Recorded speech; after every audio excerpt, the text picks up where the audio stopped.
Hi, boys and girls. Welcome back from spring break. I've missed you. I'm going to start with our riddle right away, and then we'll get into our book.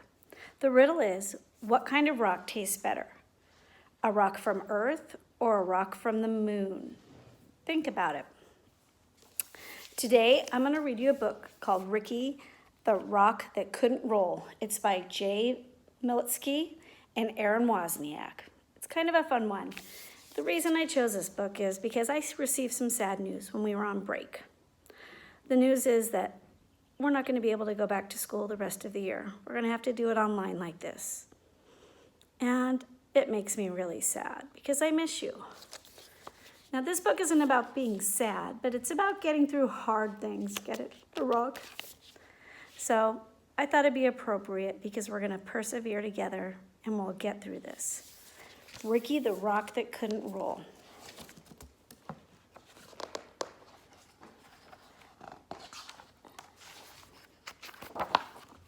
Over the lake and out past the bay was a green grassy hill where the rocks came to play.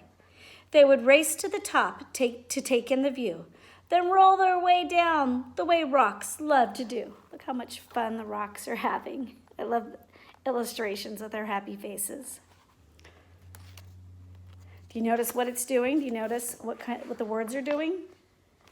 There were Kip, Pip, Chester, and Marvin the Boulder. Ignatius played too, though he was much older.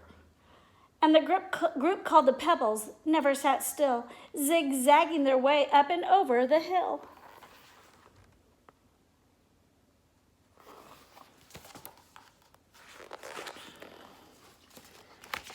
Kai was a meteorite and not from this planet, and Maya was lava, but taken for granted. Stu was a smart one, Parker the clown, and grumpy old Ebert rolled round with a frown. Gabby was sassy, Lacey had flair, Emma was giggly, and Hud had black hair. Who has black hair? It's Hud right here. I bet you've noticed the rhyming now, haven't you? But the one trait that seemed to be shared by them all was that every rock there was shaped like a ball. And because they were round, they could easily roll through the grass, past the lake, and up over the knoll. I like the circles there. Except for this one, Ricky. Doesn't look very happy. Except for poor Ricky, who quietly sat. You see, Ricky couldn't roll because one side was flat. And then this grumpy rock. Was this supposed to be fun?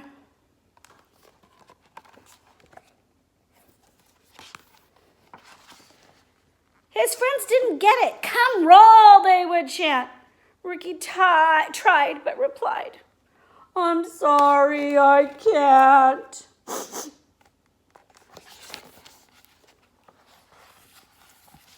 But the rocks were determined. They were sure they could solve Ricky's flat-sided problem and help him revolve.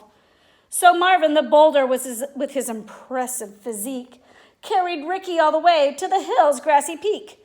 Then he pushed him downhill yelling, keep rolling, kid. But Ricky didn't roll. He just kind of slid. He's saying, this feels like a bad idea.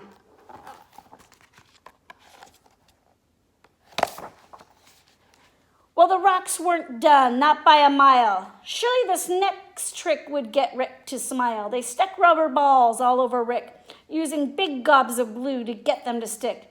They were proud of themselves. This will work, they announced. But Ricky still couldn't roll. Now he just kind of bounced. He's saying, not good, no good, no good. Doesn't look very happy. Well, they pushed and they pulled and they tried every which way to get Rick to roll. But by the end of the day, nothing had worked, just like Rick expected. He ended up feeling depressed, dejected. It's no use, Ricky sighed. There just isn't a way. So I'll sit off to the side and watch you all play. Doesn't look very happy. Notice a little ladybug with him in every picture. But But his friends wouldn't quit. We're here for you, brother, and we'll get you to move one way or another. So they pondered and they thought, each straining his brains, till they looked up and saw it was starting to rain. And that's when it hit the smart one named Stu. Eureka, he shouted. I know just what to do. He explained to them how they would get Rick to tumble. My plan is more genius. He wasn't too humble.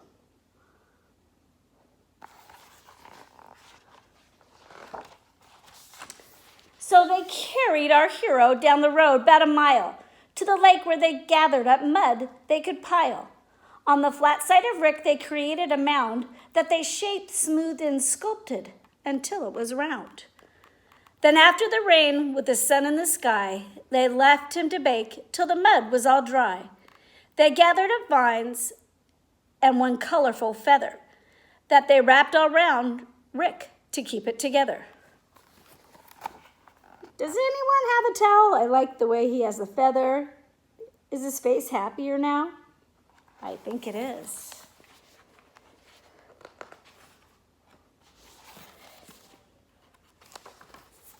When the last knot was tied and the work was all done, the only step left was for Rick to have fun. They stood back and watched, feeling nervous and tense, as Rick breathed in deep with increasing suspense. He moved slowly at first, testing out his new mold. And then for the first time, there's a clue here.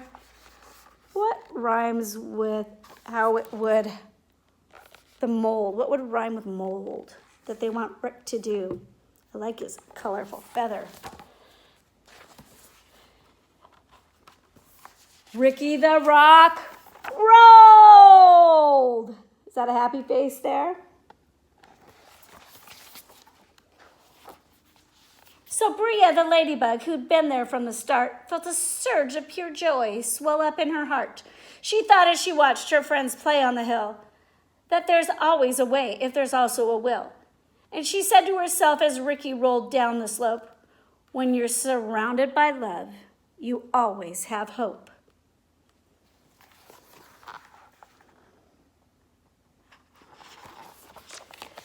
So boys and girls, that's kind of the way I feel about our year. It's tough, but we're going to figure out a way to get through this, and we're going to get through it all together.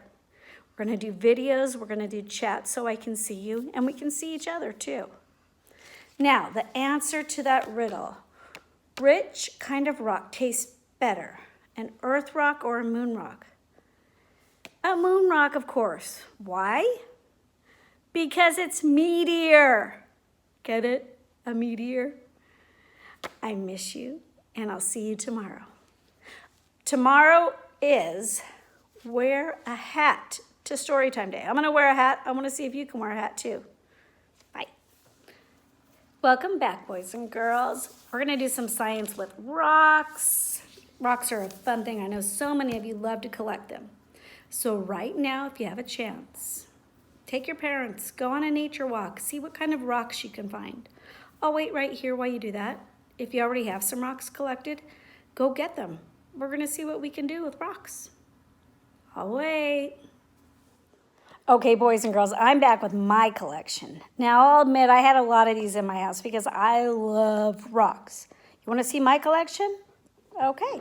Here are my rocks. You'll notice they're different shapes and sizes. What I'm going to do and what I'd like you to do with your rocks is classify them by their properties. Yikes! What's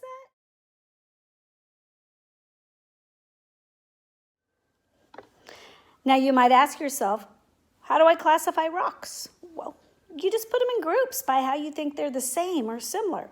So I'm going to classify my rocks by their properties. Now I'd like you to think, how did I classify them? I'll show you when I put them in groups. Hold on, I'll be right back.